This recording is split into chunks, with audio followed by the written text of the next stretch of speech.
as has been the case in all meetings that we do virtually. And if you have any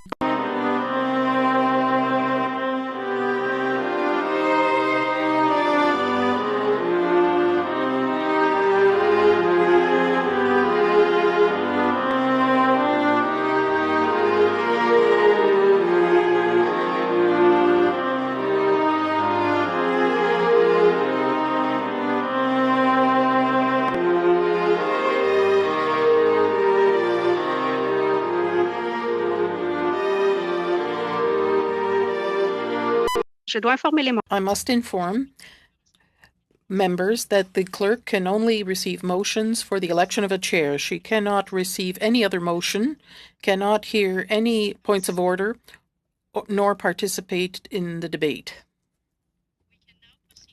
Election of the chair.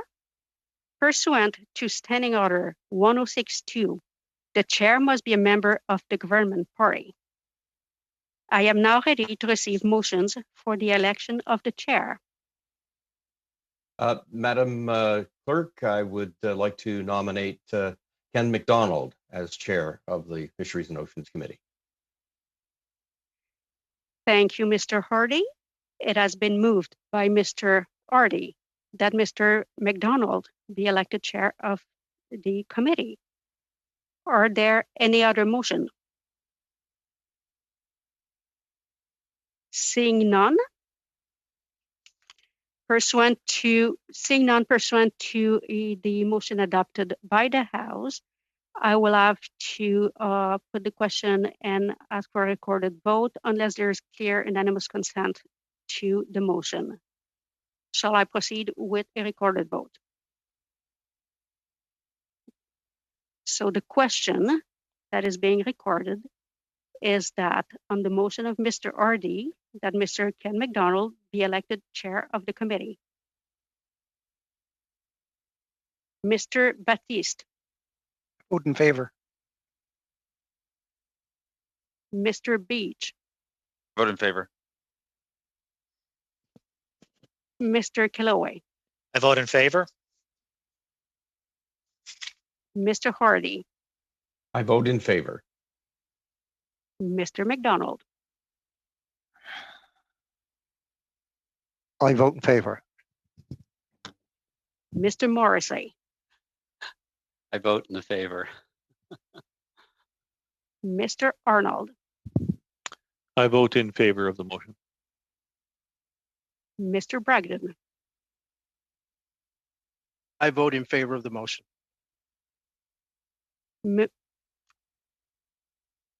Monsieur D'Entremont. I vote in favor. Mr. D'Entremont, I'm in. Mr. Mazer. I vote in favor of the motion. Madame Gill. Ms. Gill.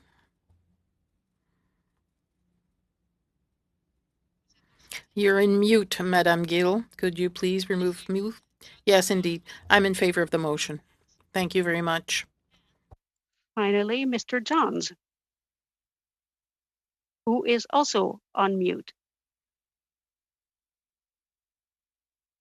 I vote in favor. Thank you very much. Therefore, there is unanimous consent of the committee. It is agreed that Mr. Ken McDonald be elected chair of the committee. And Mr. McDonald can actually take the position of the chair. Thank you very much and welcome, Mr. Chair. Thank you, Nancy, and thank you, everyone. I wish every election could be as easy and be unanimous consent, and I'm sure some people probably voted for someone Liberal for the first time, maybe. But I do appreciate it being a unanimous consent by all parties and all members, and look forward to everybody working together as we have in the past.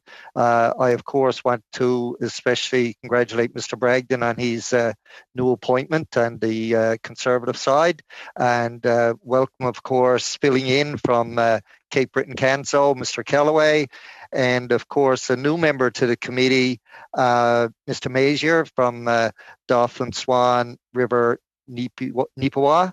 I will say that you've got big shoes to fill from the former member, Mr. Sopok, who added quite a bit of knowledge and participated a lot in this committee, and he was sorely missed when he decided not to run again, but I'm sure you're up to the challenge. And of course, Mr. D'Entremont, who's West Nova, he's riding, and I'm sure the fishery is important to that area of his province, like it is to many of us in our provinces. Mr. D'Entremont, I'm sure we'll get along fine. In school, my son had a teacher by the name of D'Entremont, and I hope our relationship is a lot better than he had with his teacher, because it wasn't a good one. And I'm sure it will be much better than that. So I guess we'll move on and go to routine motions, of course, or vice chairs, actually. Yes, I'm getting ahead of myself. So are there any nominations for second vice chair, or first vice chair, actually? Thank you. And Mr. Chair, if I may intervene, I will have a little bit of a blurb to precise in order to be procedurally correct, and I will proceed to the election of vice chairs. Okay, when you're ready, Nancy. Conformément à l'article. Pursuant to section 106, the first vice chair must be a member of the official opposition. I'm now prepared to receive motions for the first deputy chair. Madam Clerk, I would like to nominate MP Richard Bragdon as the first vice chair of the committee.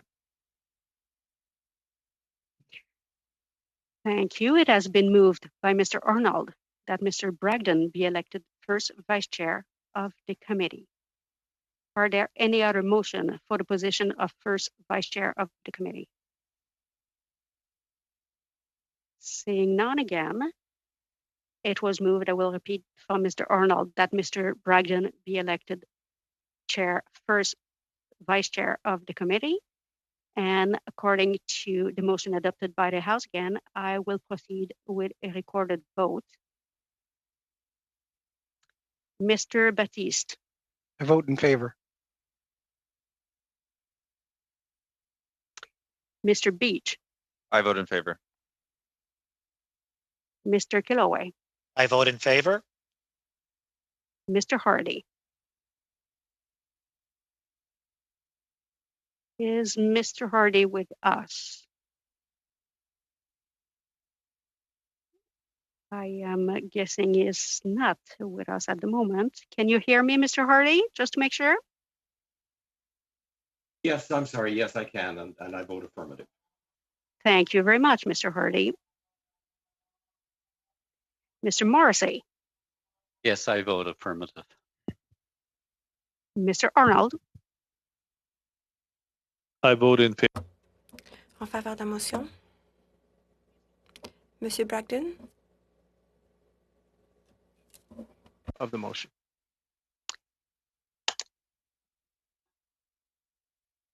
Monsieur D'Entremont.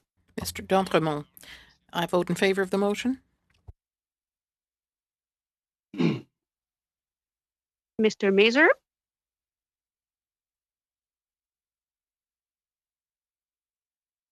Mr. Mazer, can you hear me?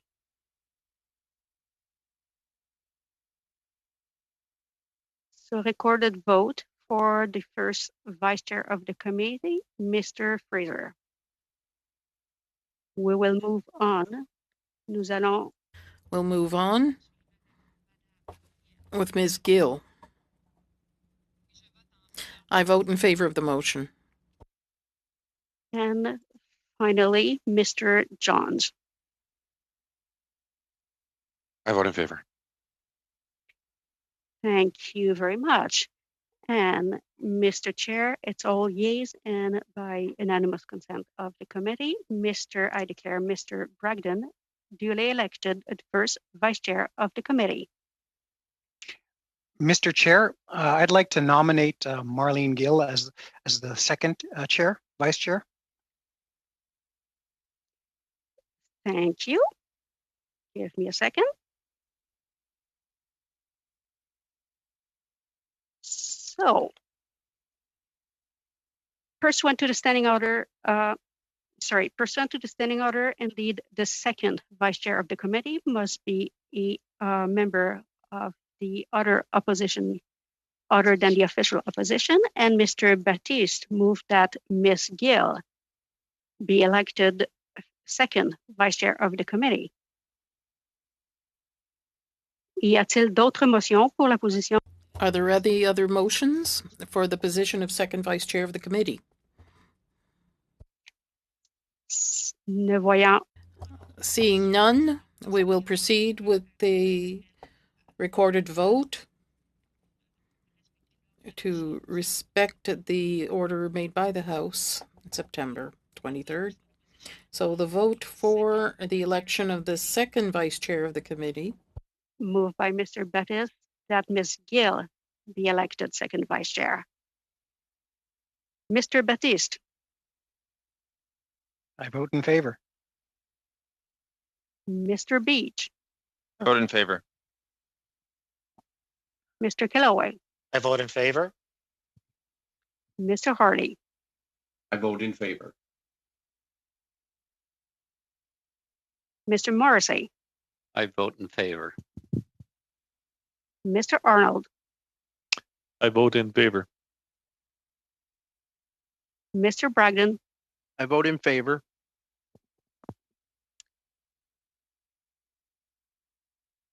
Monsieur D'Entremont, Mr. D'Entremont, I vote in favor of the motion. Mr. Mazer. And I will confirm, can Mr. Mazer hear us? Nope. Madame Gill. Vote en faveur de la motion. I vote in favor of the motion. And Mr. Johns. I vote in favor of the motion.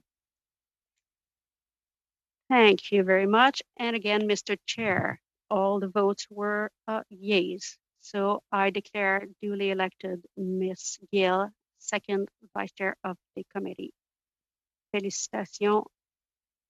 Félicitations à tous les nouveaux. Congratulations to all the chair and vice chairs, and the chair now has the floor. Thank you, Nancy, and congratulations to the vice chairs. Now, I guess we're ready to see if there will be a motion for us to adopt the routine motions. Mr. Chair, I would move the adoption of the following routine motions. 1, analyst services, that the committee retain as needed and at the discretion of the chair the services of one or more analysts from the Library of Parliament to assist in its work. Okay, everybody okay? They've heard the motion?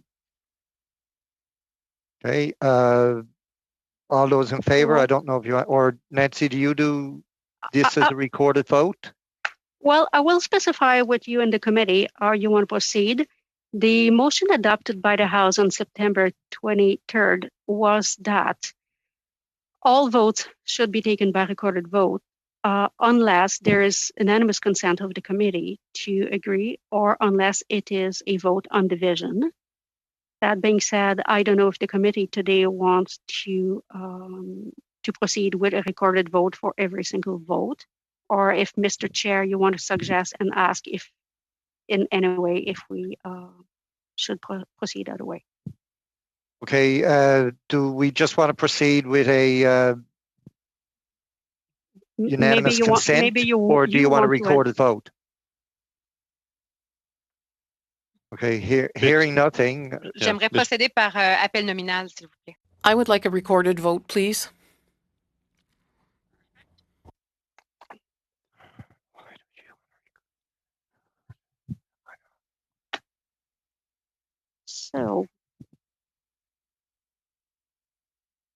So the routine motion that the committee retain the help of the analyst, Mr. Baptiste. I vote in favor.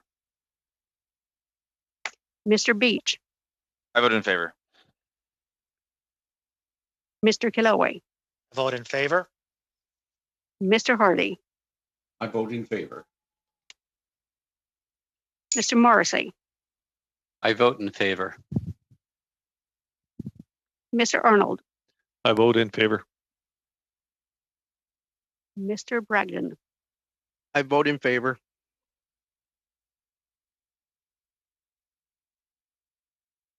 Monsieur d'Entremont, Mr. D'Entremont, Mr. Mazur,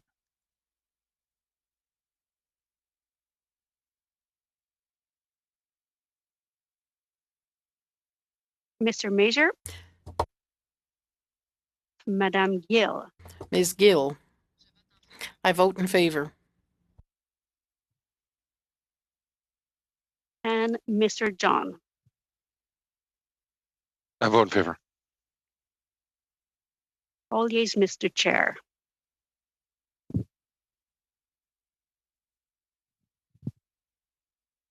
We cannot hear the chair. The motion is adopted.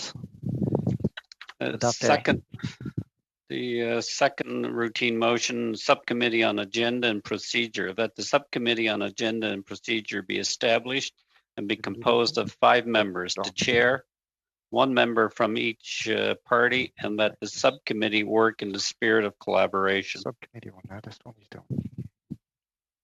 Mr. Chair, I'd like to add an amendment to that. I believe that it's been duly agreed at other meetings that the witnesses be given 5 minutes for their opening statements, that whenever possible, witnesses provide the committee with their opening statements 72 hours in advance, that at the discretion of the chair during the questioning of witnesses, there be allocated 6 minutes for the first questioner of each party as follows. Round 1, Conservative Party, Liberal Party, Bloc Québécois, New Democrat Party. For the second and subsequent rounds, the order and time for questions to be as follows. Conservative Party, 5 minutes, Liberal Party, 5 minutes, Bloc Québécois, 2.5 minutes, New Democratic Party, 2.5 minutes, Conservative Party, 5 minutes, and Liberal Party, 5 minutes. And I think that's the first amendment.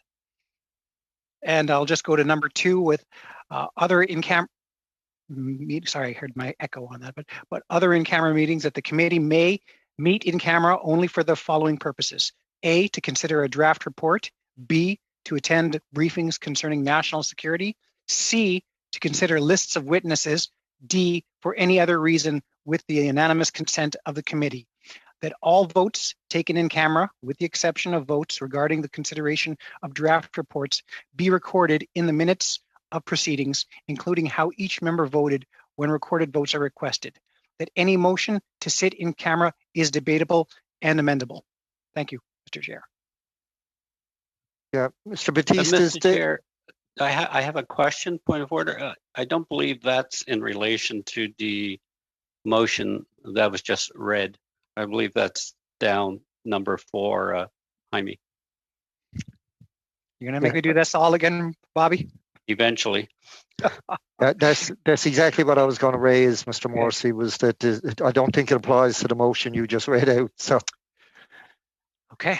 Well, then I've been briefed incorrectly, and I apologize for jumping the gun, and I hope that we will allow me to say that again at another time. Mr. Chair, do you want me to read it again, or is everybody clear? It's on the subcommittee on agenda procedure. It's simply the makeup of the subcommittee. Yeah. I think I'm not seeing anything that anybody didn't understand the original motion, maybe except Mr. Batiste. So I guess he's got a grasp of it there now. So I will ask Clerk, Madam Gill. Mr. Chair, can you reread the motion, please? I had a motion. Can I proceed with my motion? I think it's part of this.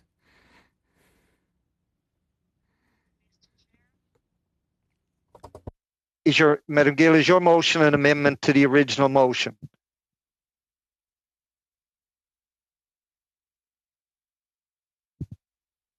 No. No. I'm sorry, it's a mistake. Okay. Point of order, Mr. Speaker, can you reread the motion that we're debating right now? You want me to reread that, Mr. Chair? Or are you going to read it? Yes, please. It's on this routine motion on subcommittee on agenda and procedure, that the subcommittee on agenda and procedure be established and be composed of 5 members, the chair, 1 member from each party, and that the subcommittee work in the spirit of collaboration. Okay. Is understood, Mr. Jantz? Okay, hearing nothing else on that particular one. So we'll go to a recorded vote again, Nancy, when you're ready. Point of order, Mr. Chair. Yes, Mr. Arnold. Could we simply ask if there are any opposed to this? And if not, then it could be passed as unanimous without consuming so much time for the recorded votes. Agree. Agreed. Thanks for that, Mr. Arnold. Is there any opposition with unanimous consent being given to this particular motion? Hearing none, we'll record it as unanimous consent.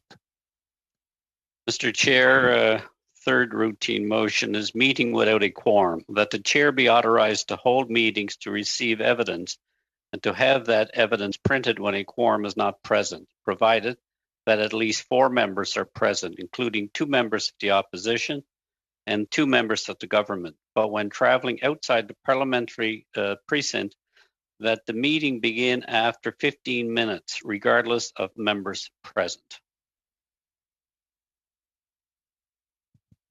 Okay, we've heard the motion. Any discussion or amendments to that? Hearing none. Is everybody again okay with adopting this motion by unanimous consent? Agreed. Hearing none, we'll say that one is adopted. Thank you, Mr. Morrissey. Mr. Chair, fourth, time for opening remarks and questioning of witness, and I understand there may be an amendment to this, that the witness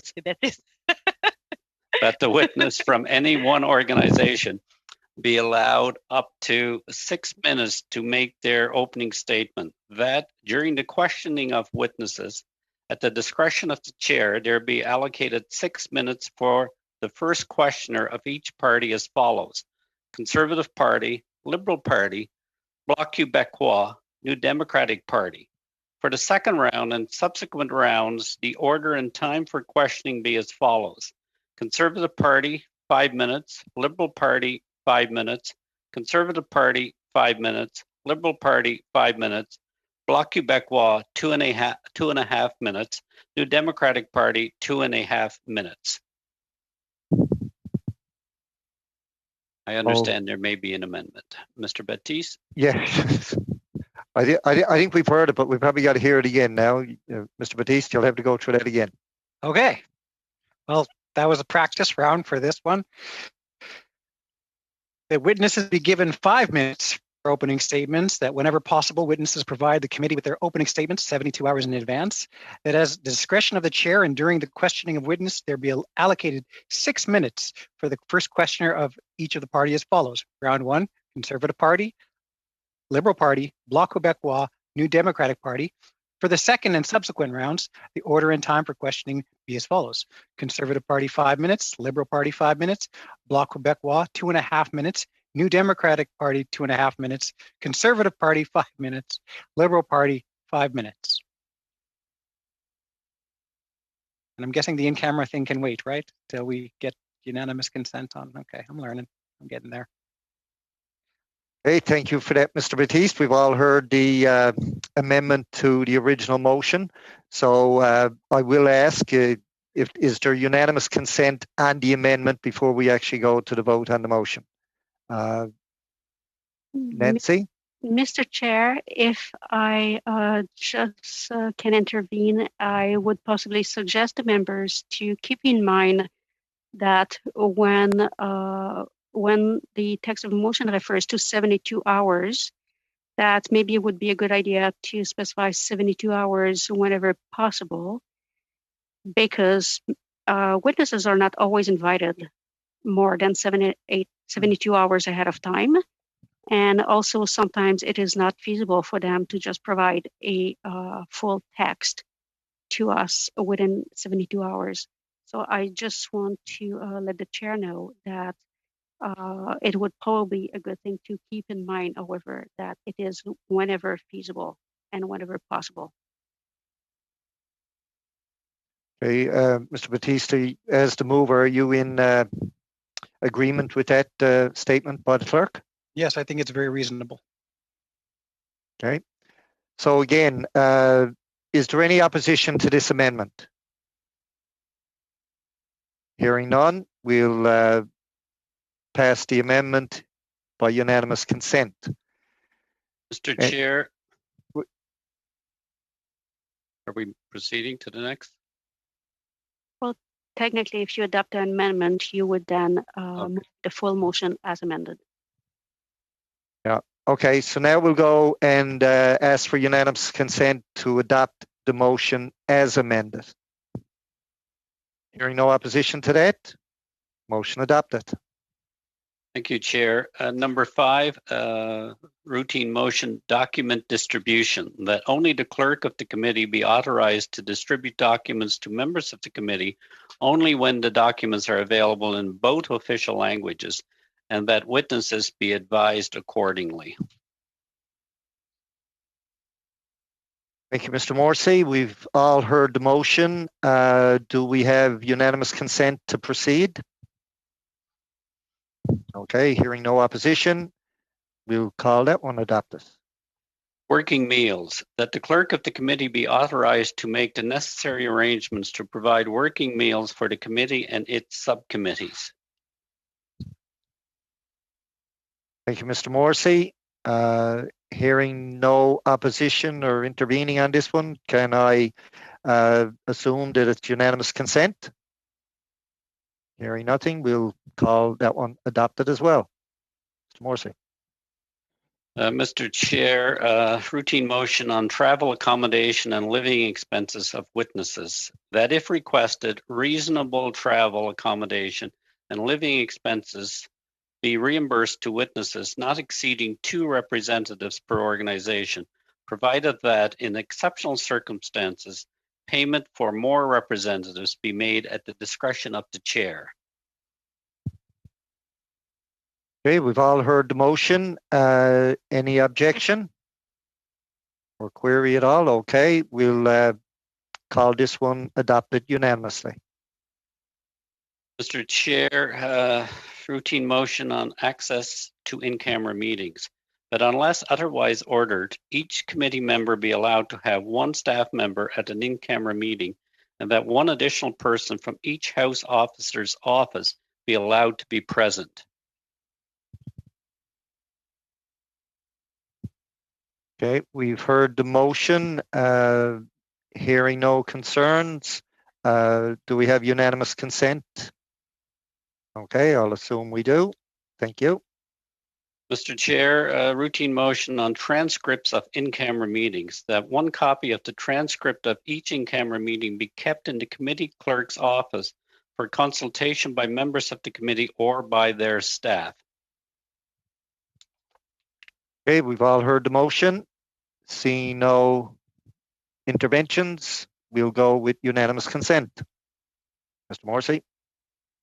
Mr. Chair, on notice of motion, that a 48-hour notice interpreted as a 2 nights shall be required for any substantive motion to be considered by the committee unless the substantive motion relates directly to the business that then under consideration, provided that 1, the notice be filed with the clerk of the committee no later than 4 p.m. from Monday to Friday, that 2, the motion be distributed to members in both that notice be filed with the clerk of the committee no later than 4 p.m. from Monday to Friday, that 2, the motion be distributed to members in both official languages by the clerk on the same day the said notice was transmitted, if it was received no later than the deadline hour, and that 3, notices received after the deadline hour or on non-business days be deemed to have been received during the next business day, and that when the committee is traveling on official business, no substantive motions may be moved. Okay, we've all heard the motion. Seeing no intervention, we'll put it as adopted unanimously.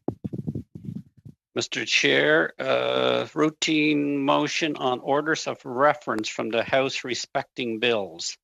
That in relation to orders of reference from the House respecting bills, A, the clerk of the committee shall, upon the committee receiving such an order of reference, write to each member who is not a member of a caucus represented on the committee to invite those members to file with the clerk of the committee in both official languages any amendments to the bill which is the subject of the said order, which they would suggest that the committee consider. B, suggested amendments filed pursuant to paragraph A at least 48 hours prior to the start of the clause-by-clause consideration of the bill to which the amendments relate shall be deemed to be proposed during the said consideration, provided that the committee may, by motion, vary this deadline in respect of a given bill. And A, C, during the clause-by-clause consideration of a bill, the chair shall allow a member who filed suggested amendments pursuant to paragraph A an opportunity to make brief representations in support of them.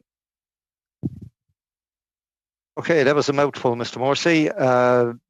We've all heard the motion. No intervention. We'll pass it with unanimous consent. Go ahead, Mr. Morrissey. I believe Mr. Batiste is going to. Mr. Chair. Mr. Chair, yeah. Yes, Mr. Bragdon. I'm wondering if we can move into committee business at this point for the purpose of tabling of some motions. And I have some motions we'd like to submit at this time. Mr. Chair, I had my hand up in hopes of also raising a motion. That's, wait. We're not finished. We're not finished. That's right. We still have a routine motion to deal with. There's one routine motion left to go, and I've got a couple of people that used a raised hand, and then I'll get to Mr. Bragdon. Okay, the last routine motion is the other in-camera meetings. That the committee may meet in camera only for the following purposes. A, to consider a draft report. B, to attend briefings concerning national security, to consider lists of witnesses, for any other reason with the unanimous consent of the committee, that all votes taken in camera, with the exception of votes regarding the consideration of draft reports, be recorded in the minutes of proceedings, including how each member voted when recorded votes are requested. That any motion to sit in camera is debatable and amendable. Mr. Chair, that is the last routine motion. Thank you, Mr. Morrissey. Unless there's an amendment on it. I do believe I have an amendment. I'm just... Wait, Nancy put up her hand for some reason or another. I think it's important to go to the clerk. Yes, just if I can say, maybe I would want Mr. Morrissey to repeat the text of the motion, because I believe it was different than the text that the committee adopted in the previous routine motion in 4831, and I would want to make sure that the members and myself have the correct and final text of what you just said. Would it be possible to repeat? Yes, and this text has been advised by PROC.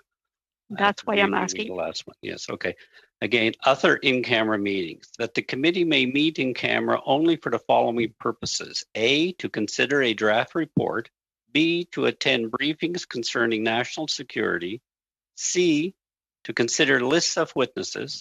D, for any other reason, with the unanimous consent of the committee, that all votes taken in camera, with the exception of votes regarding the consideration of draft reports, be recorded in the minutes of proceedings, including how each member voted when recorded votes are requested. That any motion to sit in camera is debatable and amendable. Hey, Nancy, is that clearer now or okay? Thank you. I heard the text of the motion. Thank you very much. And I believe I have an amendment here that the committees may meet in camera only for the following purposes: to A, consider a draft report, B, to attend briefings concerning national security, C, to consider the list of witnesses, D, for any other reason with unanimous consent of the committee. That all votes taken in camera, with the exception of votes regarding consideration of draft reports, be recorded in the minutes of the proceeding, including how each member voted, when recorded votes are requested, and that any motion to sit in camera is debatable and amendable. Again. I believe that's exactly what Mr. Morrissey read out, but it's great to hear it a second time. Okay. So hearing no other interventions, can we say that this one is adopted unanimously as well? Agreed. Okay. Thank you again, Mr. Morrissey. Mr. Chair, I'd like to table a motion that concerns an issue of great urgency, if I can be permitted to do so. J'aurais encore des I have motions for internal economy, if it's possible.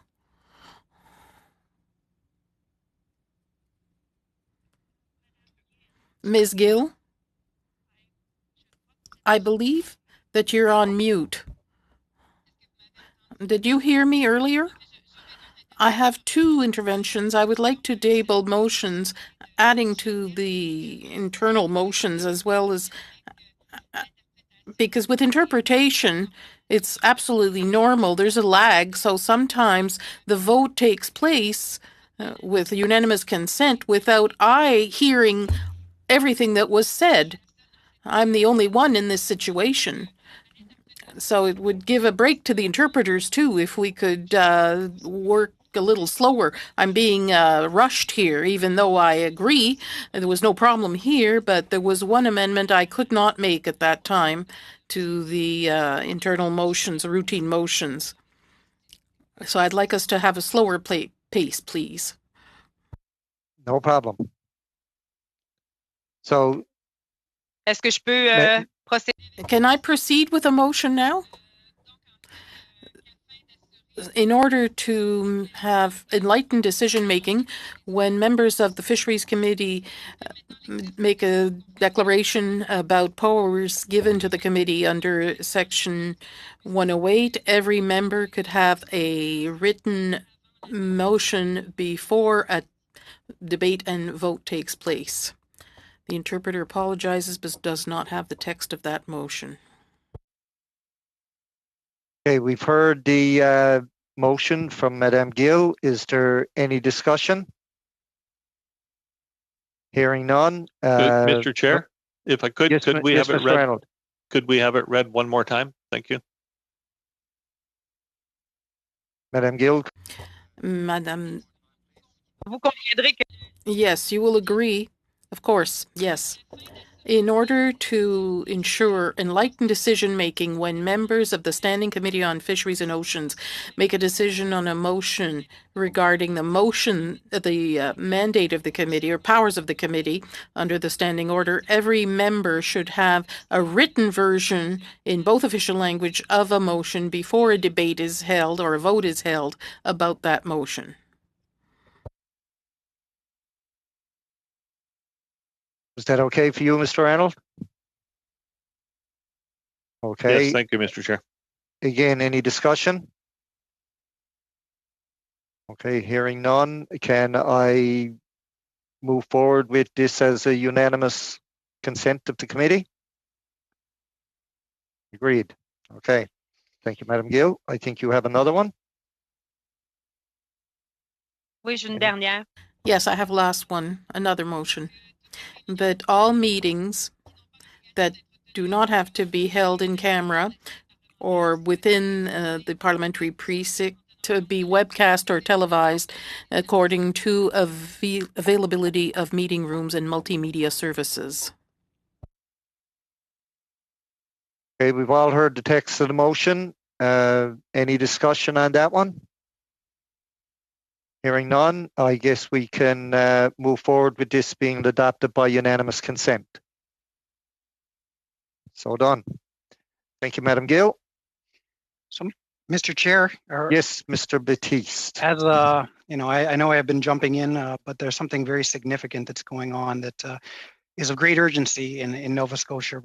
This morning, I woke to disturbing videos and firsthand accounts of videos where violence is escalating between fishing groups. I saw vehicles set on fires, lobsters purposely poisoned, and RCMP being unable to contain an escalating mob mentality that's breaking out in our areas. It's shocking in Canada to see this.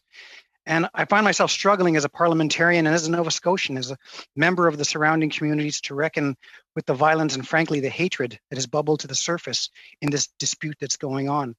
Not long ago, I took a trip down to Saulnieville because I wanted to hear from some of the constituents of Sydney Victoria who had gone down to show solidarity in some of the protests. I saw the divisions between Mi'kmaq and Acadians, historic allies that had been working together for more than 400 years. And, once I heard an amazing story by the Lieutenant Arthur LeBlanc, who talked about how his family was saved by the Mi'kmaq as an Acadian person. It makes these acts of violence so disheartening, the way that they stand in such a contrast to the partnerships the communities in Nova Scotia have forged over the centuries. Make no mistake, what we're seeing in Pubnico today is far beyond fisheries issue. I know this. It has become a nexus for a multitude of deep-seated issues facing this country: systemic racism, the role of law enforcement, and our sense of shared history and the mutual obligations of treaty rights between the Crown and Indigenous partners. These are profound issues. They're complex. Many are beyond the scope of this committee, but at the conception of this crisis is the Mi'kmaq constitutionally protected treaty rights to pursuit of fisheries, moderate livelihood fisheries, that was not only once approved by the Supreme Court of Canada, but twice. And so, much of the negotiations over institutionalizing these treaties have been carried out by the Department of Fisheries and fall under the purview of this committee.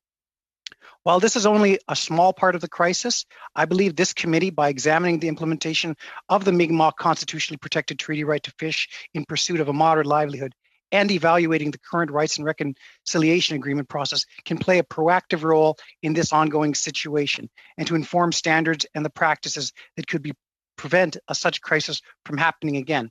As such, and recognizing the multitude of issues facing the committee and the demands of its time, I would like to bring forward the following motion: that the Standing Committee of Fisheries and Ocean undertake a study to examine the implementation of the Mi'kmaq constitutionally protected treaty right to fish in pursuit of a moderate livelihood.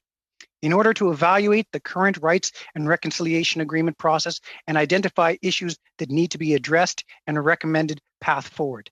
That the committee call witnesses, including senior officials from the Departments of Fisheries and Oceans Canada, First Nations, Mi'kmaq scientists, as well as fisheries associations and interested stakeholder groups to testify before the committee, that the chair be empowered to coordinate the necessary witnesses, resources, and scheduling to complete this task, and that the committee report its conclusions and recommendations to the House of Commons. Thank you, Mr. Chair. Thank you, Mr. Batiste. I see Mr. D'Entremont wants to have an intervention. Thank you very much, Mr. Chair, and I want to thank Mr. Batiste for bringing this forward. I don't know if many of you would know, but the incident in Pubnico this morning, late last night, happened about 7 houses down from where I grew up. And to think that kind of incident would happen is reprehensible to me. To see the, I don't know what to call it. It's not, I don't think it's hatred, but it is a mistrust of everyone. Thank you, Mr. D'Entremont. Oh, I'm not done Est-ce yet. qu'on est dans le Oh. débat présentement ou Are we in debate right now? No, it is debate on this motion, yes. So, Mr. So, Chair, Parce qu'en yes, fait, Nancy. Because in fact, this is when I would talk to you in the ear, but obviously we're not side by side. So Ms. Gill just moved a motion and it was adopted that in order for debate merci. on a motion, the text would have to be received in the 2 languages, or at least having been Merci. C'est le but de mon explained intervention. interpretation, who I believe also do not have the text. would it be possible for Mr. Baptiste to either repeat very slowly the text of his motion or to send it to us so interpretation can provide it at a pace that Ms. Gill and other members and staff can actually write down and follow? Because the motion by Madame Gill was just adopted, so now it is one of the routine motions of the committee. Yes, Okay. I can both send that as well as read it if need be, but I really would like to hear the words of Ms. MP John Tremont on this as well. Let's do the first. Let's do the first thing. Hold on. Mr. Chair. Hang on. En fait, c'est une motion. C'est une motion It's a written motion. dans la motion. So in the motion that was adopted, a written version of the motion was requested, not an oral version. So if it's available in French, please. And I will do the same the other way around, of course. Point of order, Mr. Chair. Yes, Mr. Arnold. Thank you, Mr. Chair. As I heard the motion, I believe I heard the words that should be provided in both official language, not must be provided in both official languages. Those will mean two different things in legal proceedings. Should is not making it mandatory. If that's the wording of the motion, it would not be necessary. Okay. Anybody else?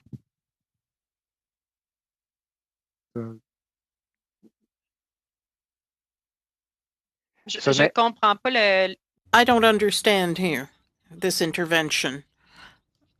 Were we discussing the motion adopted? There was no conditional there. There shouldn't be should in French or English. So I just want to know what's going on. I didn't understand that intervention at all. No, and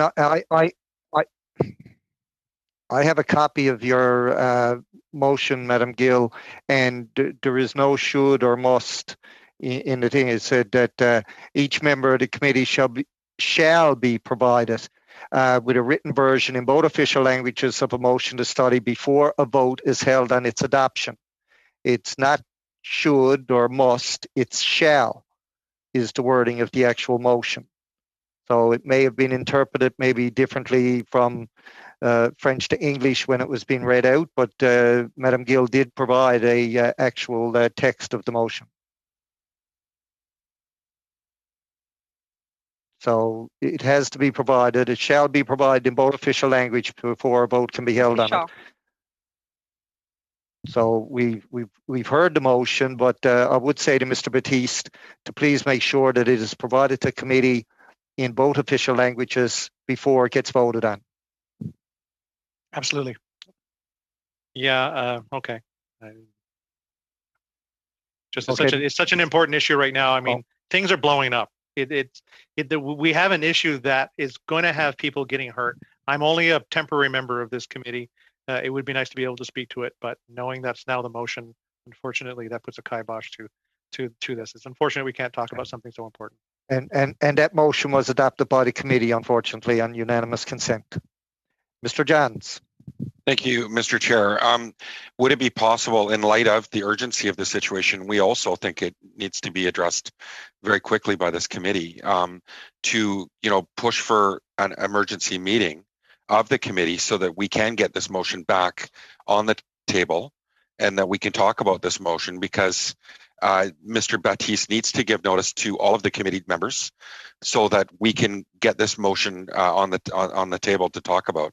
We also want to make amendments to the motion because we certainly think this is a high priority for us, and the new Chalmouth situation is absolutely connected to what's going on with Marshall. So we think that the Indigenous fishing rights should be broadened. So we want to have a conversation on this. Mr. Johns, I appreciate your intervention, but as was voted on just a few minutes ago, we cannot discuss or vote on a motion that's not presented in both official languages. Now, everybody on the committee passed it with unanimous consent. Unfortunately, That's where it's to. So we have to wait to get it in that form. And I agree this should be dealt with as soon as possible. And we'll make every opportunity to try and make sure that happens. So, Mr. Morrissey. Mr. Chair, possibly a point of order. Could we ask for unanimous consent to have Mr. Batiste read it slowly for the interpretation and then be able to move beyond this point because of its urgency? If the committee gives unanimous consent, it can overrule earlier decisions.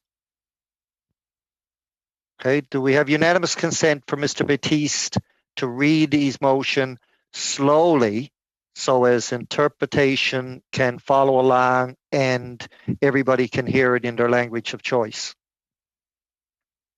Hearing no objection, I'll assume that we Non, have moi, j'ai une unanimous. objection. No, I'm sorry, I object.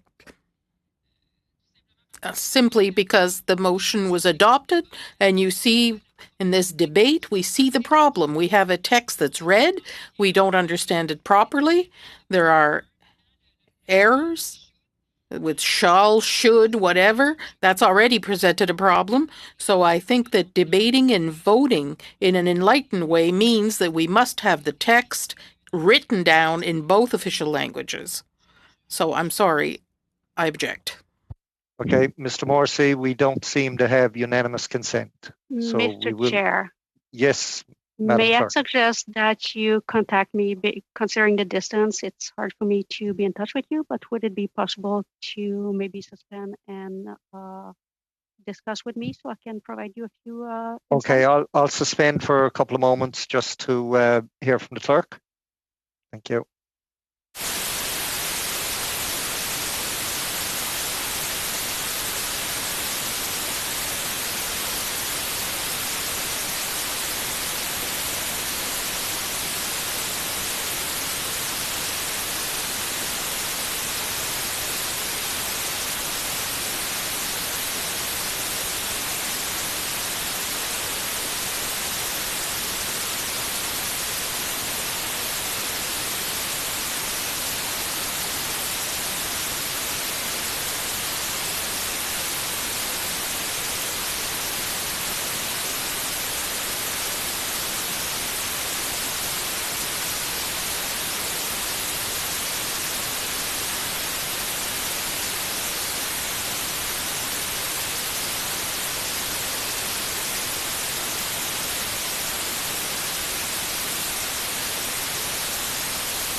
Okay, we're back.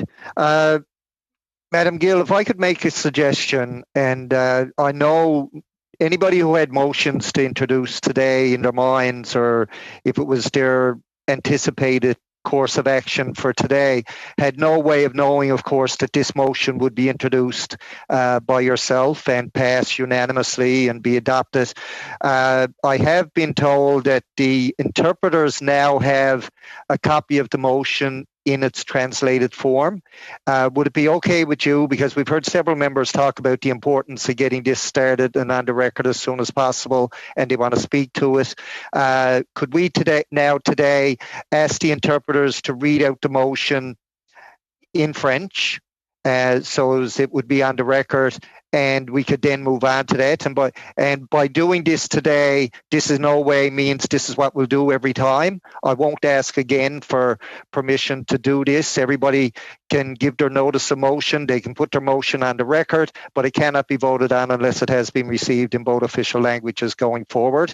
I'm asking for permission, I guess, to do this one simply because I see such intervention that's going to take place and get this dealt with and on the record as soon as possible. Would that be okay?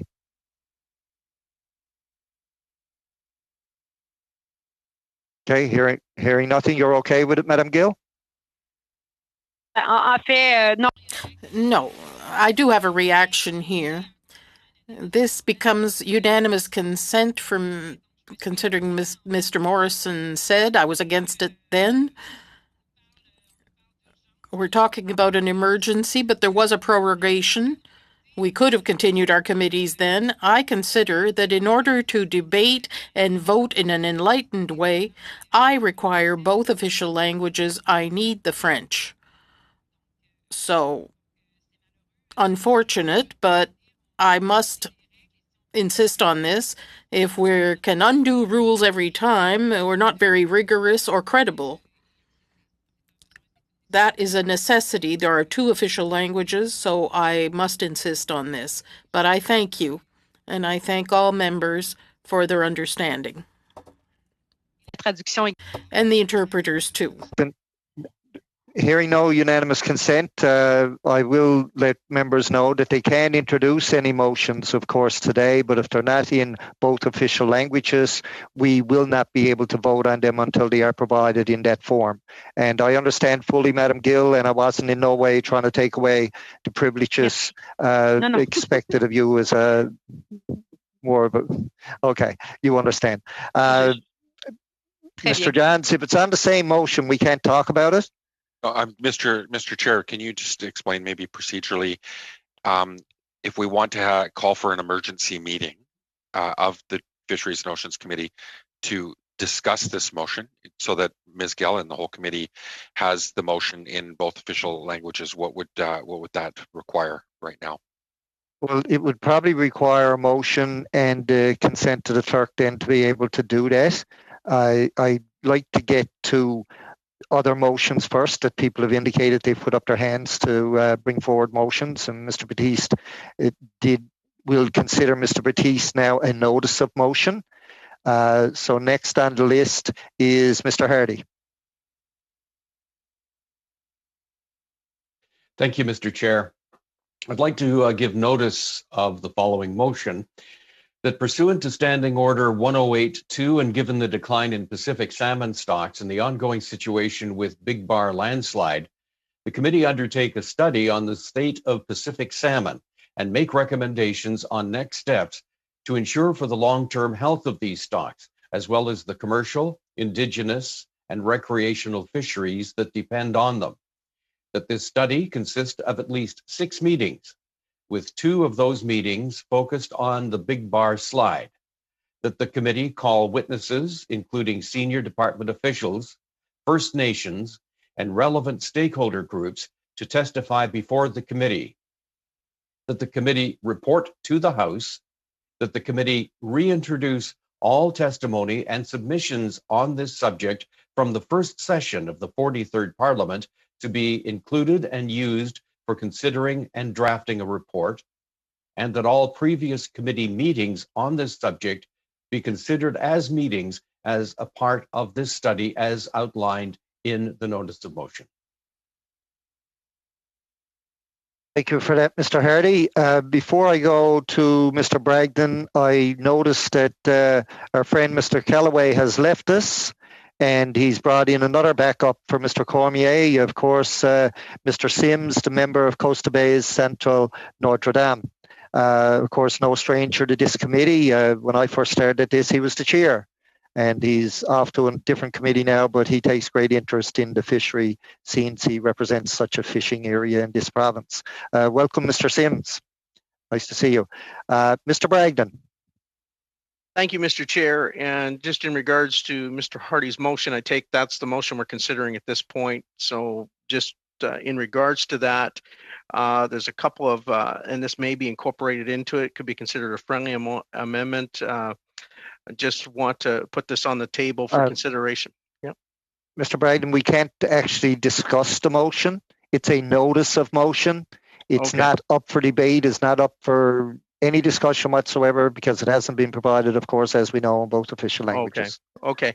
Well, I do have motions that are prepared in both official languages, and we can submit those. They can be given to the clerk as we speak. If I'm okay to proceed with that, I'll begin with the first motion. Indeed you are, sir. Go ahead. Thank you, Mr. Chair. Motion number one is in regards to that the committee requests that the Minister of Fisheries, Oceans, and the Canadian Coast Guard appear before the committee for at least 2 hours to provide an update on the 2020-2021 mating estimates and the 2020-2021 supplementary estimates, and that in the invitation to the minister, the chair impart the urgency of the ongoing situation and request that the minister appear before November 24th, 2020. That's the first motion. Yeah, that's fine. You can go on to the Madam Clerk. So Mr. Chair, can you ask Mr. Bragdon if that was a notice of motion or if it intends to move it now? And if so, could I get the text so it can be distributed to all members in the 2 languages? Absolutely. I believe the text should be sent to you right away, Madam Clerk, and Mr. Chair, through you, that can be submitted right away. And submit as a motion for now.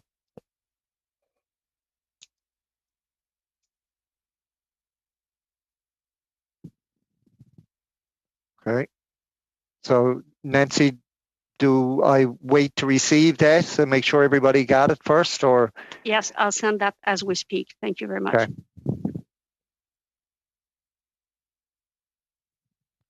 And Mr. Chair, if it's okay, do we want to consider one motion at a time, or do I submit the other motions? It's much easier doing one at a time. Yeah, I agree. Yeah, okay. Thank you, Mr. Chair.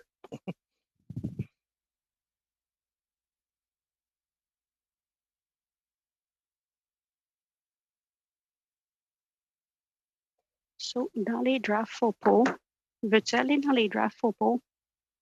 Actually, non, c'est correct, je vais le faire. OK. Je pensais que je l'avais pas.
So, Mr. Chair, I just sent the text of the motion from Mr. Bragdon, and Okay, I sent the see. text from Mr. Bragdon to all the P9s, and now I can send it also to the staff, and it is in the 2 languages.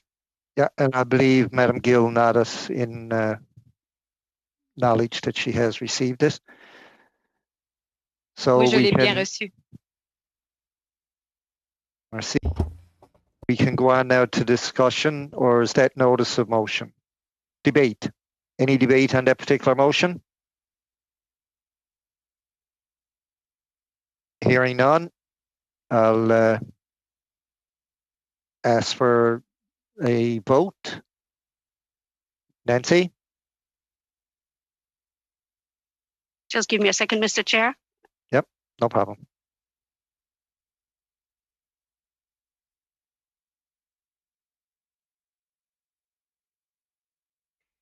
Sorry, Mr. Chair, I am with you. Yes, there was no debate, so I guess we'll call the question. So thank you very much. And I will call the question. Do I understand that I should proceed with a recorded vote? Recorded. So recorded vote on the motion from Mr. Bragdon. So Mr. Baptiste. I vote in favor. Mr. Beach. I vote in favor. Mr. Sims. I vote in favor. Mr. Hardy. I vote in favor. Mr. Morrissey. I vote in favor. Mr. Arnold. I vote in favor. Mr. Bragdon. I vote in favor. Monsieur D'Entremont. Je vote. Mr. D'Entremont, I vote in favor. Mr. Mazer. I vote in favor. Madame Gill.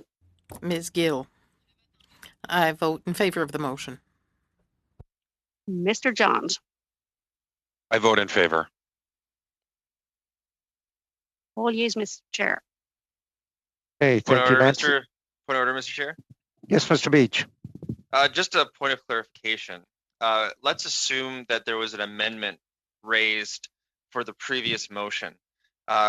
Given the new context of the translation and the written text, could you advise, or could the clerk advise, as to how we would proceed in that situation? Nancy? So my understanding, and I would seek the opinion from Ms. Sorry, I'll switch to English.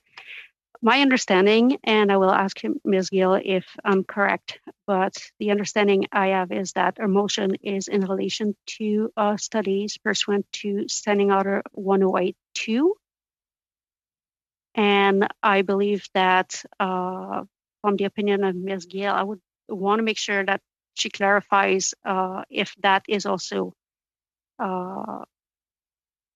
relevant to any amendment, because any amendment can normally, for sure, be always suggested without any notice.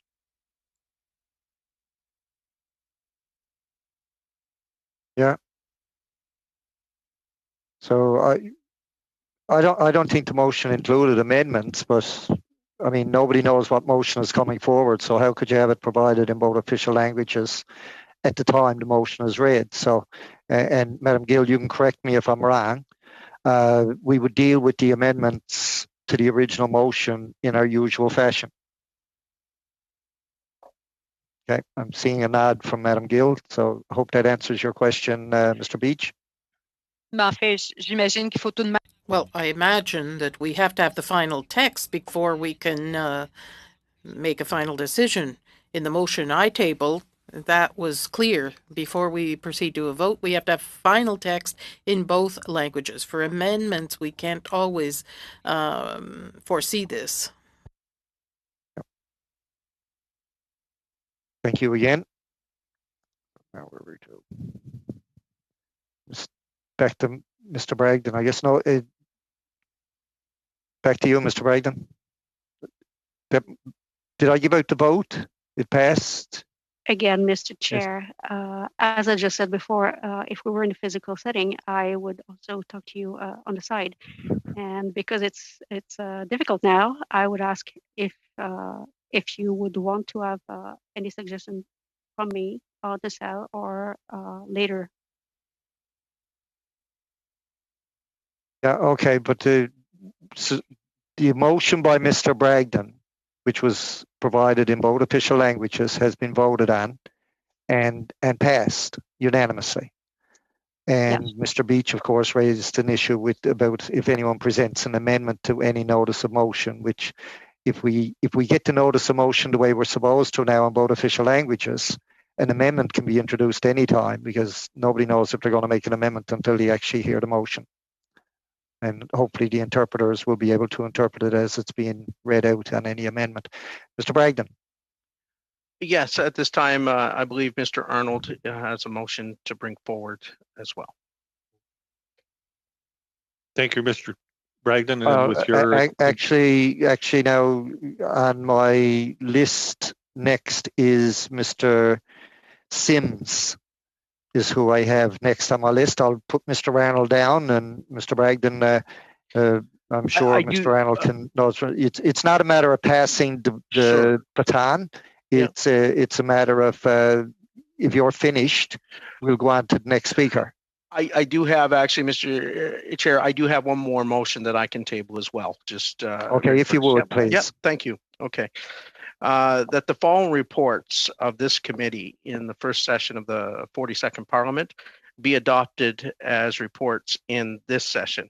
Report number 23, striped bass in the southern Gulf of St. Lawrence and Miramichi River, striking a delicate balance. And report 25, aquatic invasive species, a national priority.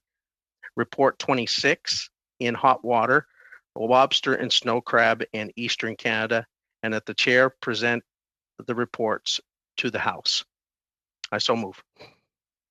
And it will be provided in both official languages, should be on this way to the clerk. Okay, we'll have to wait until it is received by all participants before we can actually vote on that particular motion.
Hello, Mr. Chair.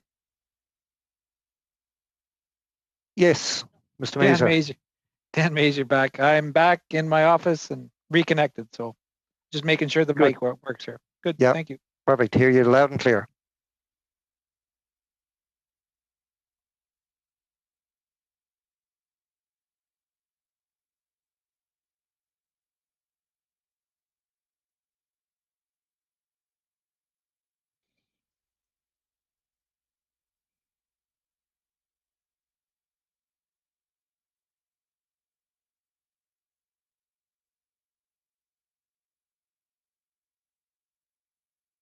The motion was sent, Mr. Chair, to all the P9s. Hey, everybody has received it. I see Madam Gill nodding and others. So open for discussion. Hearing none, can I ask if it is going to be adopted? Nancy.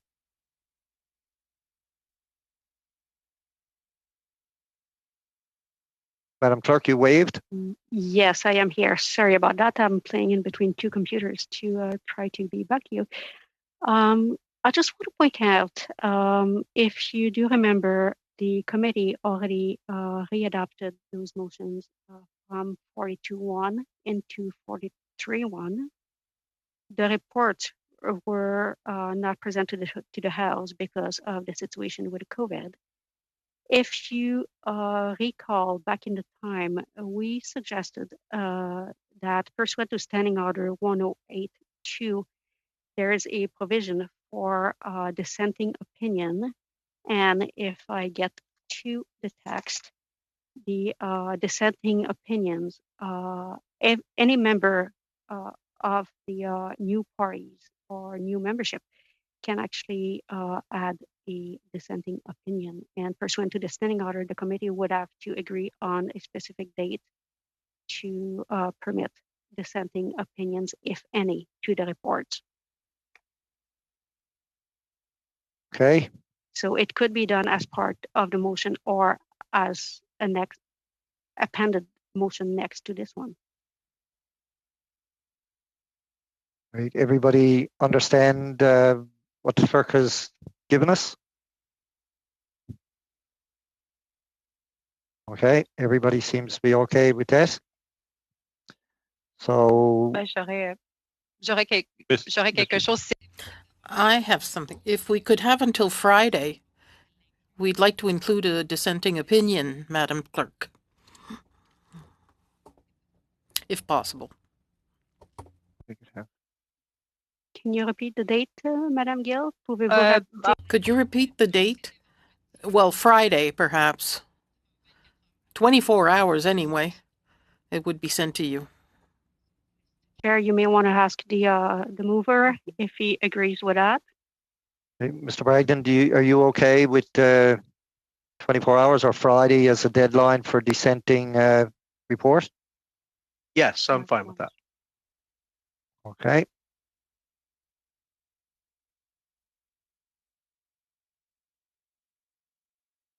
Shall I proceed with a recorded vote, Mr. Chair? Yes, please.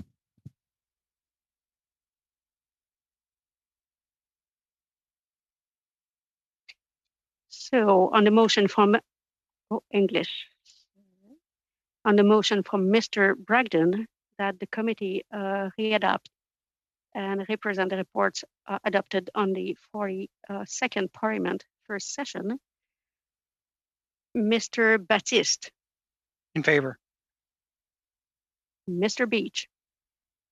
I'm in favor.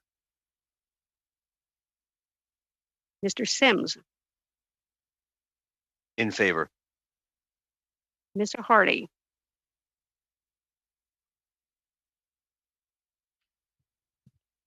Is Mr. Hardy still around here?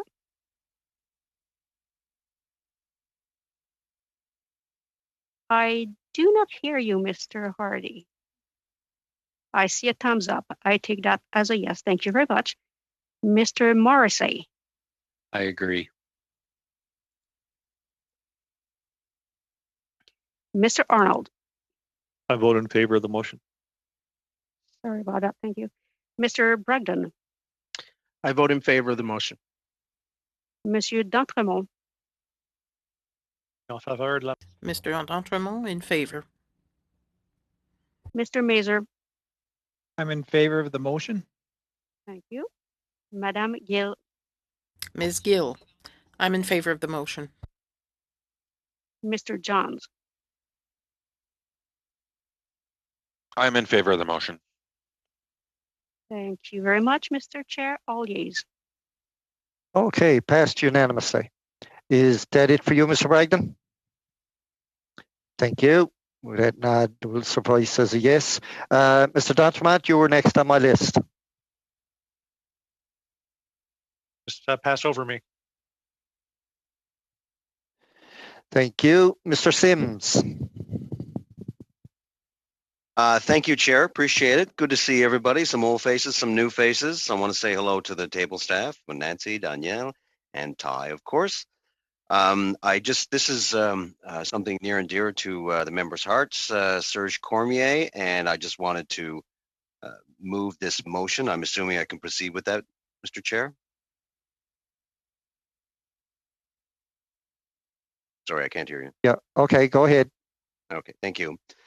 So I'd like to read this in, that the Standing Committee on Fisheries and Oceans undertake a study to examine the fishery management measures put in place to protect North Atlantic right whales in order to evaluate the impact these measures have had on the reduction of right whale deaths in Atlantic Canada and Quebec, as well as the impact on the economy of coastal communities in these regions, and to provide the government with options and recommendations to improve these measures. That the committee call witnesses, including senior officials from the Department of Fisheries and Oceans Canada and interested stakeholder groups, to testify before the committee.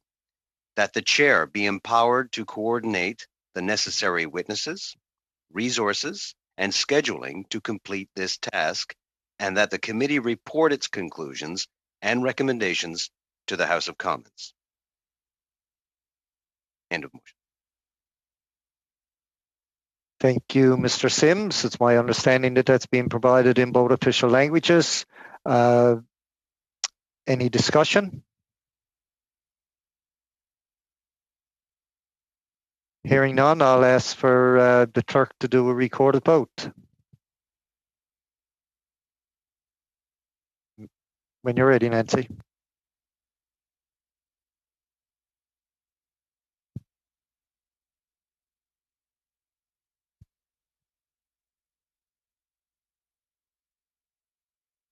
All right. On the motion moved by Mr. Sims, recorded vote, Mr. Baptiste, In favor. Mr. Beach, I'm in favor. Mr. Sims, In favor. Mr. Hardy, In favor. Mr. Morrissey, In favor. Mr. Arnold, In favor. Mr. Bragdon, In favor. Monsieur d'Entremont, Mr. D'Entremont, Mr. Mazer, Favor of the motion. Madame Gill, Ms. Gill, I'm in favor of the motion. Mr. Johns. In favor. Again, Mr. Chair, all yeas for the motion from Mr. Sims. Thank you. Another unanimous motion, and thank you for that, Mr. Sims. And I will say that I know you're subbing in for Mr. Cormier today, and Mr. Kellaway was earlier, but I don't know if Serge ever had the opportunity that it took two MPs to replace him. So we'll move on now to Mr. Morrissey.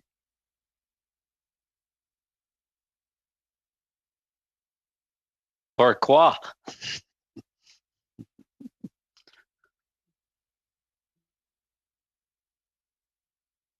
Mr. Chair, I do not have anything on the agenda. That's fine. Mr. Arnold. Thank you, Mr. Chair. I have two motions I'd like to present. I'll do one at a time, and I believe the translated versions are being shared with the clerk. The first motion is... Okay, before you start, we have to have them already presented that we have. I believe we have to have them in our hands. No? Okay, go ahead, Mr. Arnold, my mistake. Thank you, Mr. Chair. I will speak slowly for the interpreters as well. First motion is that the committee undertake a study examining the scope and effects of illegal, unreported, and unregulated fishing, IUU, on Canada's fisheries resources and the degradation of those resources caused by illegal, unreported, and unregulated fishing.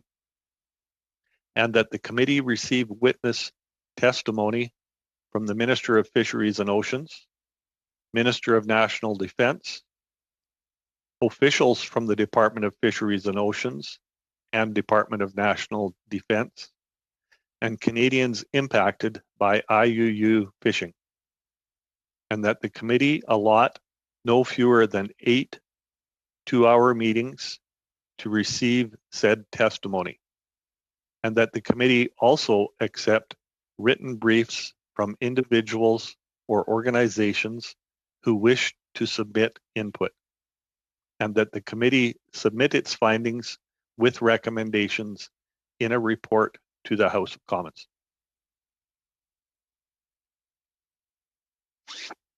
Okay, we've heard the motion. It hasn't been circulated yet, I don't think, so it's not up for discussion as of this time. Mr. Batista, I know you had your hand up. We'll wait till we receive it, and we'll then allow any discussion to take place. So just as a clarification, Mr. Chair, we can't amend the current point raised by MP Arnold? Is that what we're saying? That yes. Okay.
So, Mr. Chair, just so if you can ask Mr. Arnold maybe to provide the text of his motion. If not, I do not have the text of the motion for now. Mr. Arnold? Thank you, Mr. Chair. I believe staff were distributing that to the clerk as I was speaking, but for some reason there seems to be a hold up. Okay, would it be all right if we moved on then if there was any other notice of motions, given the fact that we don't have it yet? And if Nancy gets it, I'm sure she can let us know. Did you have anything else with that apparently one? the motion was just sent to the clerk, and she should be in receipt of it. If you'd like, I can read a second motion, which will also be sent to the clerk immediately. But if you want to wait to... I'll give the clerk a moment just to see if she gets the first one, Mr. Arnold.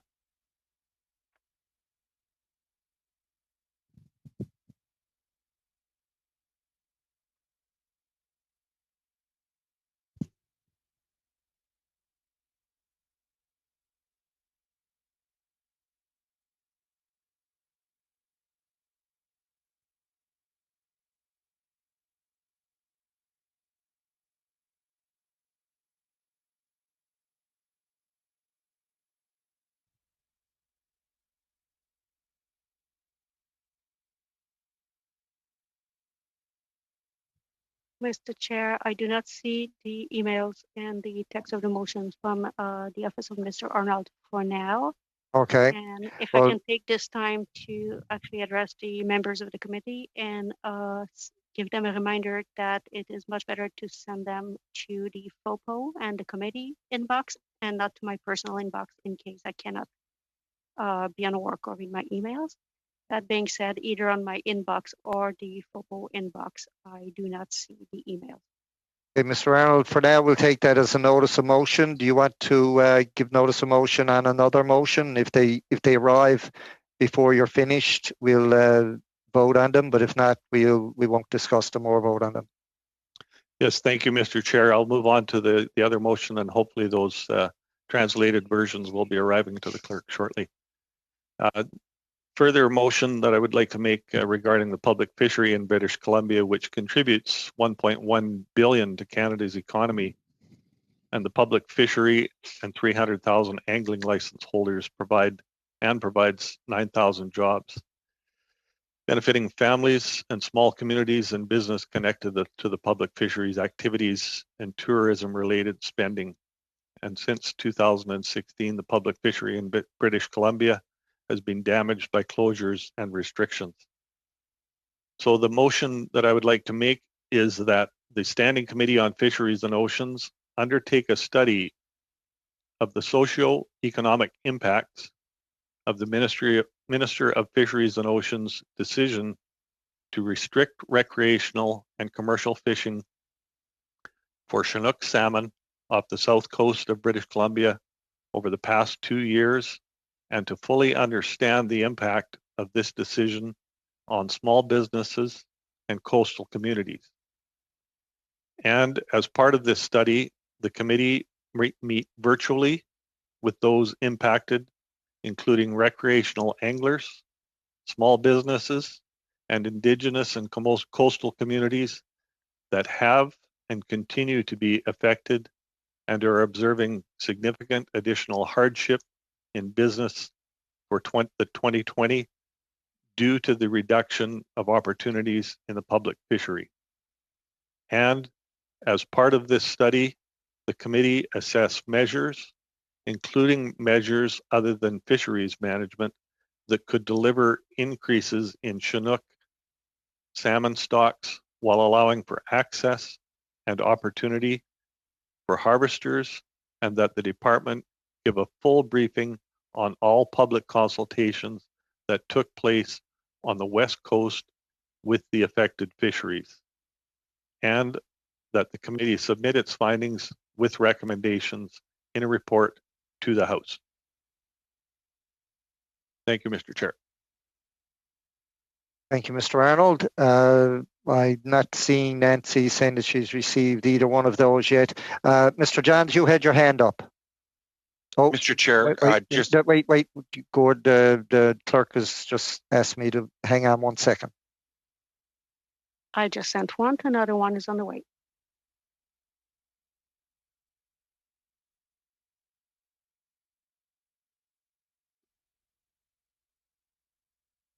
Am I good to go?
The other one is sent, Mr. Chair.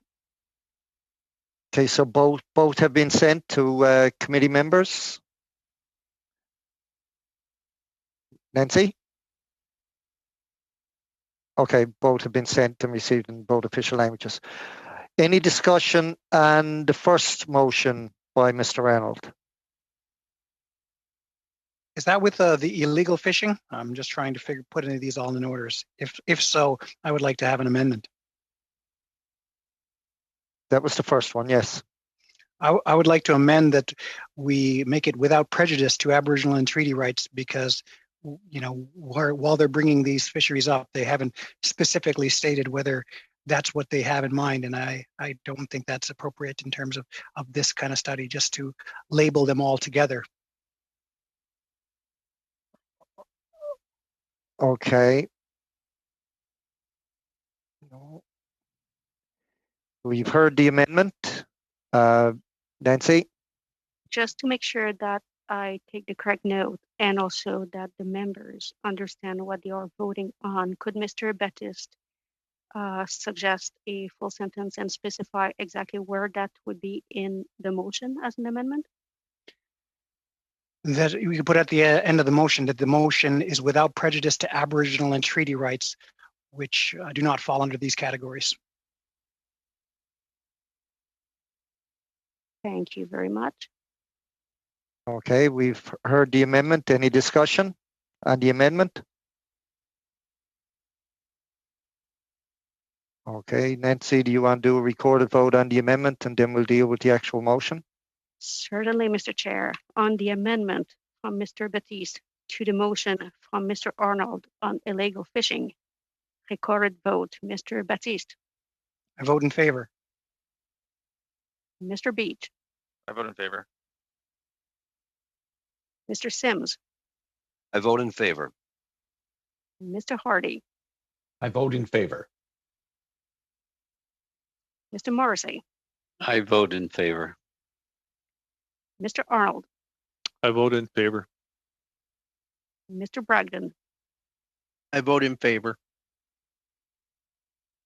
Monsieur D'Entremont. I vote in favor. Mr. Mazer. Vote in favor of the amendment. Madame Gill. Ms. Gill. I vote in favor. Mr. Johns. I vote in favor. Again, Mr. Chair, it's all yeas for the amendment of Mr. Baptiste to the motion from Mr. Arnold. Okay, so the amendment is being adopted. We'll now, if there's no further discussion on the actual motion as amended, we'll go to a vote on that, Madam Clerk, when you're ready. Thank you again, Mr. Chair. So recorded vote on the motion for Mr. Arnold on illegal fishing as amended by Mr. Baptiste. Mr. Baptiste. I vote in favor. Mr. Beach. I vote in favor. Mr. Sims. I vote in favor. Mr. Hardy. I vote in favor. Mr. Morrissey. I vote in favor. Mr. Arnold. I certainly vote in favor. Mr. Bragdon. I vote in favor. Monsieur D'Entremont. Mr. D'Entremont, I vote in favor. Mr. Mazer. I vote in favor. Madame Gill. Ms. Gill. I vote in favor. Mr. John. I vote in favor. Again, Mr. Chair, the motion as amended from Mr. Arnold is all yeas. Okay, thank you for that. Mr. Johns, you had your hand up. Mr. Chair, just because of time, I'm concerned about letting it, waiting for another week to discuss Mr. Baptiste's motion. And I urge the committee and you, Mr. Chair, to call an emergency meeting of this committee either tomorrow afternoon or Friday so that we can get this discussion rolling, at least have a chance to debate Mr. Baptiste's motion. And I'm wondering if you could check with the committee and see if everybody's open to that. Well, I assume from your statement, I assume you're making a motion. I move, Mr. Speaker, that the committee meet at its next earliest convenience. Well, your motion hasn't been presented in both official languages to each member of the committee, so it's not a motion we can accept right now. We voted unanimously in favor of the motion that everything be presented in both official languages to all committee members. So you can give notice of motion, but it will be a notice. It won't be voted on.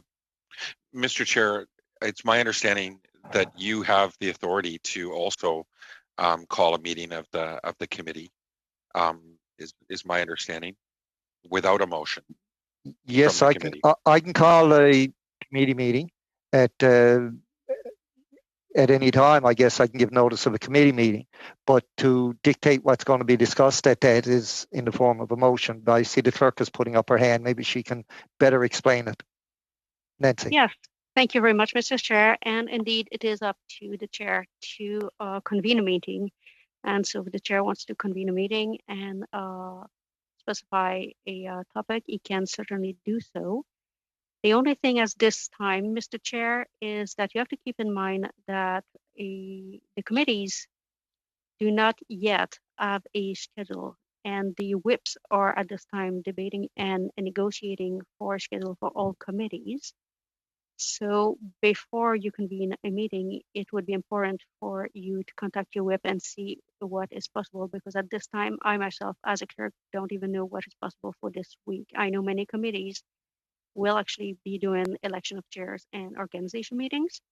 Other than that, you would have to make sure to follow up with your whip, and same for all members. It's a good idea to follow up with your whips, because I believe an agreement should come soon, but at this time, I'm not aware of the different possibilities for now. Mr. Chair, if I might. Point of order, Mr. Chair. I believe there's one more motion on the table that hasn't been voted on yet. I'm happy to wrap up things here, Mr. Chair. Just to, in terms of my whip's office, they have said that there is a time slot tomorrow afternoon and Friday morning. I just urge you to call a meeting, emergency meeting, to discuss this, and I'll leave it with you. I will certainly discuss that with the clerk and take it under advisement. So the second motion by Mr. Arnold, I don't think has been actually voted on yet. So is there any debate? That is correct. The text of the motion was distributed, and if there is no more debate, we'll go to the question. To recorded vote. Mr. Chair, yes, I do have a question. I guess generally the question I have is what would come of this? We would understand that there have been some impacts, obviously socio and economic. Determining what those are would do what? What would be an actionable move out of a study like this? And maybe this is something that Mr. Arnold could speak to. Mr. Arnold? Thank you, Mr. Chair, and I appreciate the question from Mr. Hardy. I believe the committee can hear from many witnesses on this as to potential solutions for the people that have been impacted, the communities that have been impacted so significantly by this. There are other options out there for creating more recreational and commercial opportunity on the West Coast. And I certainly believe this committee could hear those options and make recommendations to the House. Mr. Chair, then I'm wondering if that angle or that approach could be incorporated into the motion, that the purpose of the study would be to look at ways of mitigating the impact of the closures and examine, in that sense, the options that are available to mitigate the impact. Could I recommend a motion to amend to that effect? Friendly, hopefully. I think you just did.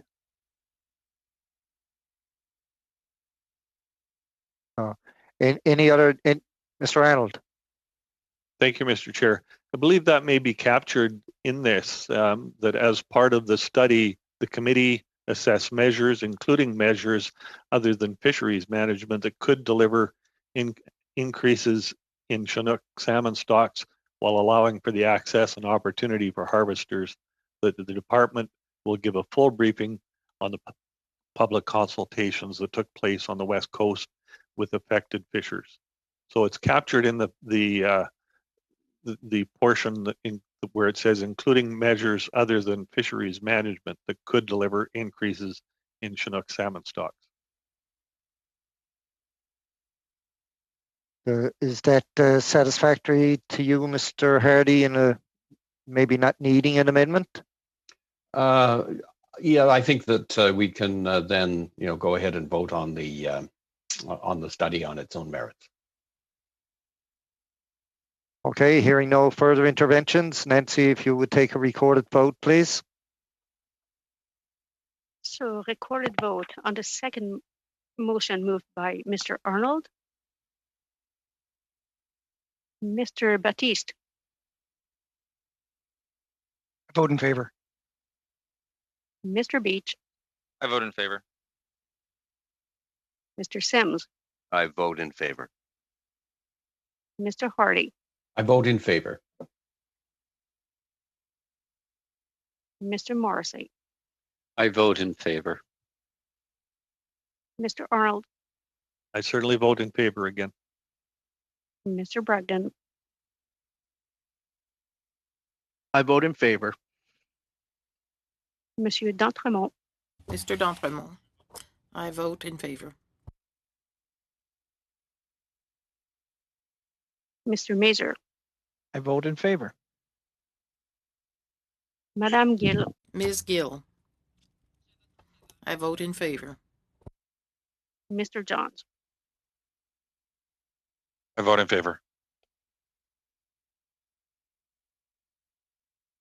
On the motion, second motion moved by Mr. Arnold. All yeas, Mr. Chair.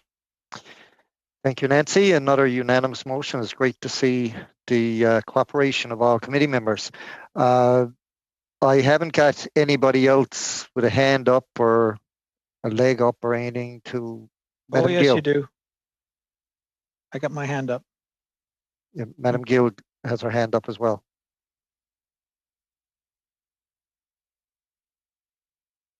Madam Gill? Ah, moi avant, d'accord. Me first, okay. I was waiting. It was for another motion, a very quick one, that has already been sent to all members regarding it, that we ask the clerk to examine options in order to allow every member to be accompanied by a member of personnel on the Zoom. Ms. Gill is reading much too fast. We apologize.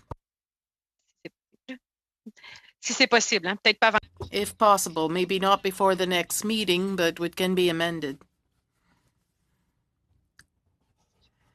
If you'll allow me, Ms. Gill, we do not know when the next meeting will take place, so it's better to formulate it differently. Madam Gill, before we try formulating it again, we're just gone past our 2-hour time slot that was allocated for the meeting. To go on any further, I would need unanimous consent of the committee to continue. And I don't know yet even if the table staff and the clerk were prepared to go any further. So I would ask them if there is anything wrong with continuing to let us know. So I don't give consent. You don't? You nay? Nay, nay. Okay, no. So we do not have a unanimous consent to continue on. So I think we'll close off here. I thank everyone for their participation today, and the clerk and the table staff and the interpreters, of course. A couple of reminders to people, I guess, before you leave is that, one, when you're not speaking, please put your system on mute. I know I'm guilty of it as well as everyone, as well as others. And as well, please try and speak slowly and clearly when you're reading out a motion or a statement, so as the interpreters can try to keep up. And again, we know we have to have everything in both official languages from now on. There'll be no excuses. Point of order, Mr. Chair. Okay, well, we don't have unanimous consent to continue, Mr. Bragdon, so I don't think I can entertain a point of order on that note. Just in regards to that, does it require a majority vote? A majority vote can ask for the committee to continue. Is that correct? No, it's got to be unanimous. Nancy? I don't know, Mr. Chair, if she wants my comments on this. Technically, it is pursuant to Standing Order 116 that if the members want, if majority of members want to continue the meeting, they can. Okay, well, perhaps I'm wrong on the unanimous consent. I thought it required unanimous consent in the past. No, the call of the chair to adjourn is considered implied consent, really. So usually we go with the implied consent that the members are done with the meeting.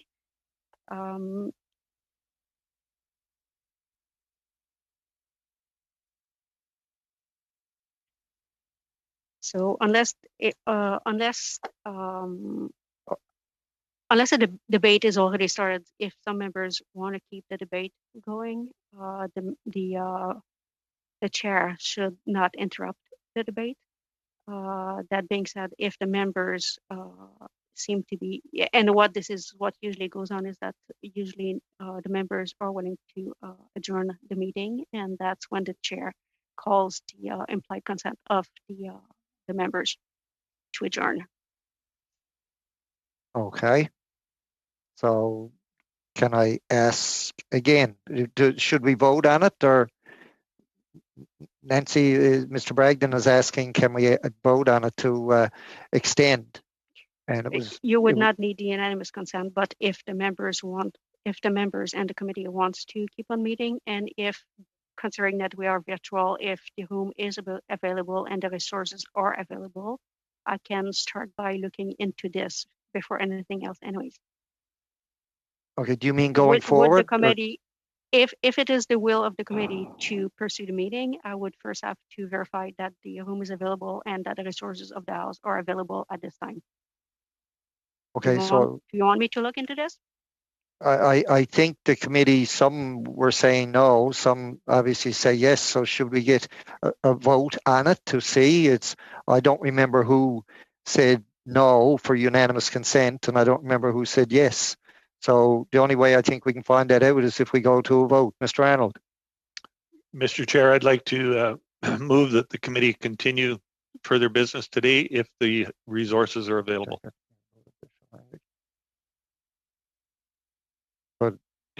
But again, we're back to moving a motion. Okay, never mind. All right, so moved. Any discussion?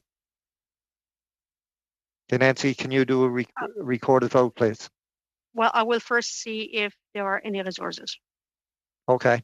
Give me a second. Please.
Mr. Chair, sorry for the delay. I am back.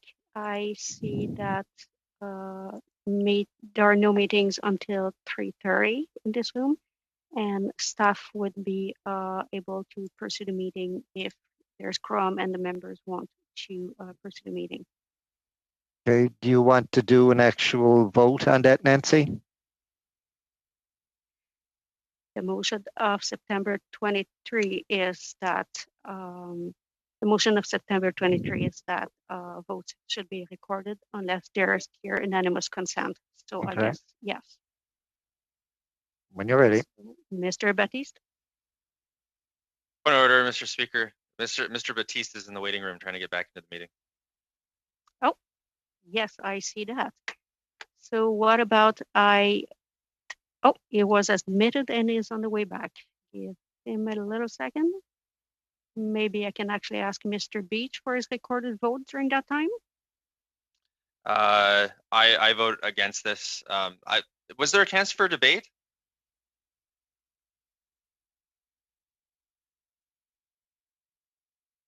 Mr. Chair? We can certainly debate it. We've only found out now we can accept this. So if you want to debate first. Well, maybe just as oh no, I see Jaime's here. I just want to say that I love Fisheries and Oceans Committee, and I wish I could spend more time with you guys. But I have other meetings booked. I'm sure other members do, and I know staff have other work as well. So all these things are important. But if we could wait until the next meeting, I would appreciate it. That's why I'll be voting no. Okay. Thank you for that. Nancy? So Mr. Batiste is with us. Mr. Batiste, recorded vote on shall committee continue to sit? No, I've got a meeting right now with the minister, so just to know. Mr. Beach is a no, I understand. I vote no. Mr. Sims? No. Mr. Hardy? Yeah, for the same reason, no. Mr. Marcy? For the same reason as well. I had other commitments, so I'll vote no. Mr. Arnold? I vote yes. Mr. Bragdon? I vote yes. Monsieur D'Entremont? There's nothing more important than the fisheries issue going on right now, so my vote is yes. Mr. Mazer? I vote yes in favor. Madame Gill? Je vote en faveur. I vote in favor. Mr. Johns? Sadly, I have other meetings, or I would vote yes. So I have to vote no. And I again urge this committee to meet as soon as possible, tomorrow or the next day, because there is very important business.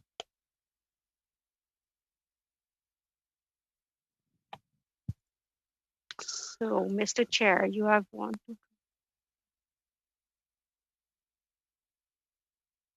So, yeas, yes. 5, nays, no, 6. No. Okay. So we do not have permission to extend according to the vote. So on that note, we'll adjourn the meeting. Thank you, everyone.